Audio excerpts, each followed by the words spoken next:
Hello, I'm the CommanderZander. I remember it so that the statue critic doesn't have to. And neither should you.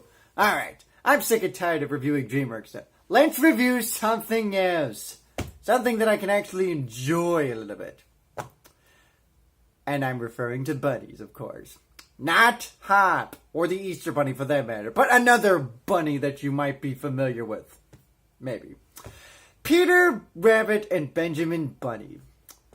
That's gotta be in most kids' minds, especially those who grew up in the 90s and remember watching this as a kid.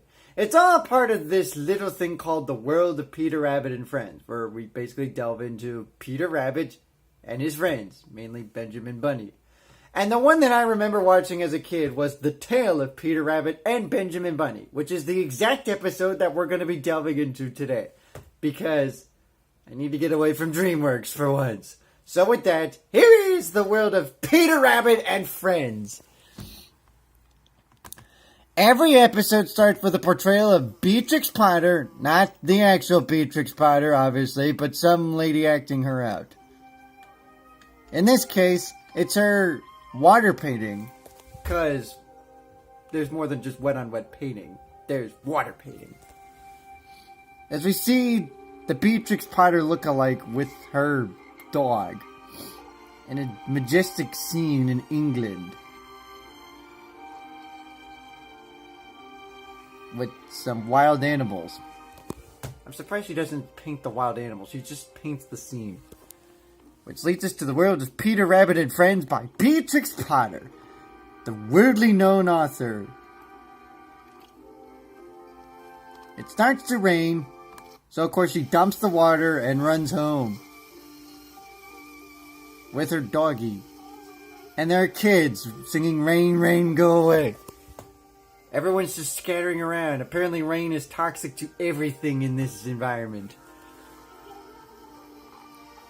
Eventually she makes her way home and finds her pet rabbit named Peter. Fitting, since this is what the story is about. Oh yes, little Noel is unwell again. Poor child. Let's see if we can cheer him up. For the story. My dear Noel.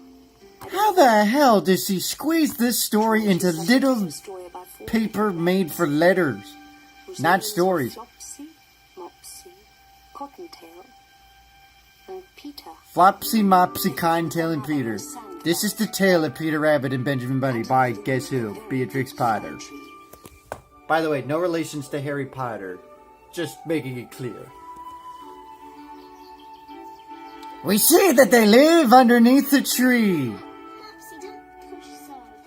And Flopsy, Mopsy, and Cottontail. Fitting that they're all girls, fitting that they're all wearing like those little capes. And the only bunny who's not wearing a cape, but instead a blue jacket, is the only boy, Peter. Well, at least that makes it easy to point out which ones are the girl bunnies and which ones are the male bunnies.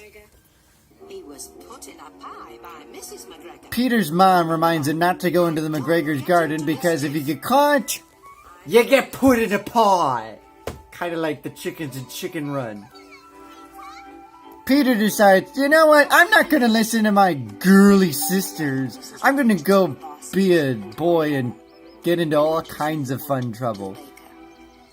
While Mommy goes to the bakery. Bunnies have a bakery nearby? I didn't know that. So, of course, where does he go that he's forbidden to go into? Why, none other than the McGregor's garden, of course. Where he has lots of greens. Because, yeah, I'd rather do that and get into trouble than go with Mommy in the bakery or go get berries with my sister. What are you laughing at, you stupid little bird? Oh, look at him eating all the cabbages and the lettuce and whatnot. Radishes, my favorite. Really? I thought you liked carrots because that's what bunnies eat. Like this one. Except it's a pencil, but we'll pretend it's a carrot. Nyeh! What's up, Jack? Wait till you tell Benjamin.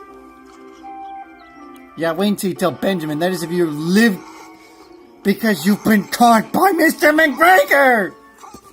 Oh, good. Now we can tell the story of how we got away from Mr. McGregor with one slipper. Okay, make that no slippers. He's gonna survive barefoot. Oh, you're too lazy. Come on. Oh yeah. Let's pull our beard in frustration. I'm sure that's gonna get the rabbit. This is almost like a Looney Tunes wannabe. Shh. Be very, very quiet. I'm hunting rabbit. Oh, I got you, you wascally wabbit! Great! His brain's going nuts, so he can't figure out where the hell he's going, and instead... It's a trap! Caught by the netting! And instead of helping Peter Rabbit, guess what the birds do?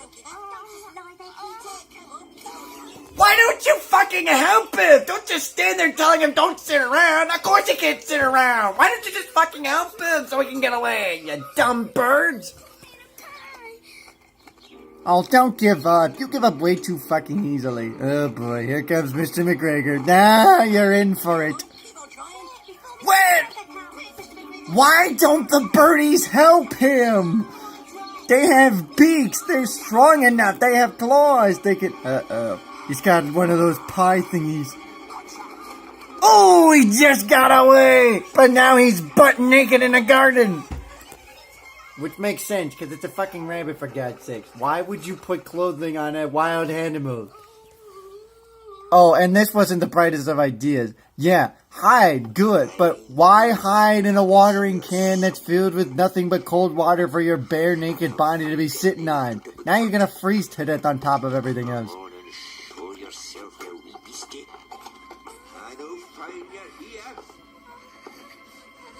By process of elimination, if he's not in the pot, he's in the can. And if I couldn't find him then, the sneezing gave it away. Back into the garden they go. Oh, this is not going to end well. He can't find the gate. Wait, he does find the gate. But the problem is, again, no help, because he's got a juggling mice that's juggling instead of helping him get the hell out of here. What is wrong with the animals? Why can't they just help each other out, for God's sakes? Why do they have to be so assy with the bunny? But which way? Oh, and if that weren't bad enough, now he's got to get through this feline friend, Mr. Whiskers. Shh! Don't let Mr. Kitty get you, bunny! Because if he doesn't get you, Mr. McGregor will. The gate! The gate! I can see the gate! Oh, Mr. McGregor's got some pretty strong ears if he's able to hear from there fucking far away, and it doesn't matter because he ain't gonna get him because the bunny's going all the way around the garden. He gets through. He's at the 50, the 40, the 30! Touchdown! He's in the clear! He doesn't have his clothes, but he's in the clear, and he finally gets home, late for supper again. And where are your clothes? I decided to donate the clothing to charity. He, of course, gets sent to his room without supper. Of course, he's already had his supper, in essence, with that big fucking meal from the McGregor's garden. So the next morning... Now then, I think we're nearly ready. Where's Peter? Oh, let me guess. He's still in bed recuperating from his adventure. Arrange these mittens for me, will you? Oh, cute little Suppose mittens. your cousin Benjamin hasn't called. No, Mama. Benjamin, eh? Time.